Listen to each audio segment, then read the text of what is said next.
সালমান শাহর আমি আসলে die hard fan. Shakib Khan mega star, মানুষের মনে জায়গা করে নিয়েছে, কিন্তু সালমান শাহ যতটা স্টাইলিশ ছিল এখন হয়তো আমাদের নায়করা সেই স্টাইলগুলো ক্যারি করছে। ছোটবেলায় যখন সালমান শাহর সিনেমা দেখার জন্য শুক্রবারে আসলে আমরা সবাই ফ্যামিলির সবাই মিলে বসতাম যে সালমান শাহর সিনেমা হবে, দেখবো। সালমান শাহর আমি আসলে ডাই হার্ট ফ্যান। ওনার মতো আসলে আমার মনে হয় না যে তার মতো স্টার বাংলাদেশে এখন পর্যন্ত তৈরি হয়েছে। হ্যাঁ, সাকিব খান মেগা স্টার, সে একটা জায়গা নিয়েছে, মানুষের মনে জায়গা করে নিয়েছে, কিন্তু আসলে সালমান শাহ তার সে 90 দশকে যে স্টাইলটা ক্যারি করতো বা যে লুক ক্যারি করতো, যতটা স্টাইলিশ ছিল, এইরকম আসলে এখন হয়তো আমাদের নায়করা সেই স্টাইলগুলো ক্যারি করছে। ওই সময় আসলে সে ক্যারি করেছে, মানে সে এতটাই ট্যালেন্টেড ছিল আর এতটা স্টাইলিশ ছিল। তো তার মতো বাংলাদেশে এখন পর্যন্ত কেউ আসেনি। সে যদি বেঁচে থাকতেন, তাকে দেখবো সামনাসামনি, তার সাথে কাজ করবো, এটা আসলে একটা স্বপ্ন।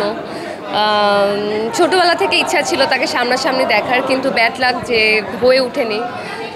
এটা আসলে কি বলে, এটা আমাদের পুরা মিডিয়ার একটা ব্যাড লাক। তাকে এমন একটা লেভেলে আসলে সে ছিল বা এখনও আছে, ওভাবেই তাকে স্মরণ করা উচিত। সে বাংলাদেশের একটা উজ্জ্বল নক্ষত্র, তাকে আমরা সবাই সবসময় ওভাবেই স্মরণ করব, তাকে ততটুকু সম্মান দেব। আর সে তো বেস্ট। আমার আসলে অনেকগুলো মিউজিক ভিডিও আছে যেগুলো আসলে হিট মিউজিক ভিডিও আছে। স্বপ্ন আমার প্রথম একটা মিউজিক ভিডিও, যেটা কিনা খুব হিট হয়েছিল। তারপরে আরও অনেক মিউজিক ভিডিও আছে। ডুবেও একটা হিট মিউজিক ভিডিও তানজিব সারোয়ারের সাথে। সামনে আমি ছোট পর্দা নাটক করছি আর 3টা ওয়েব সিরিজ করছি, ওয়েব সিরিজের কাজ আসছে। That's it.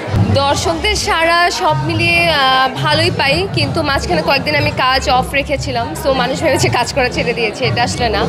1.5 মাস কাজে আমি একটু বিরতি ছিলাম, বাট আবার আমি কন্টিনিউ করছি। কয়েকদিন ধরে কাজ কন্টিনিউ শুরু করেছি। সো আবার আমার নাটক সবাই দেখতে পাবে, আবার আমার কাজ দেখতে পারবে, আমার ওয়েব সিরিজ দেখতে পাবে। সো দর্শকরা সবাই দোয়া করবেন।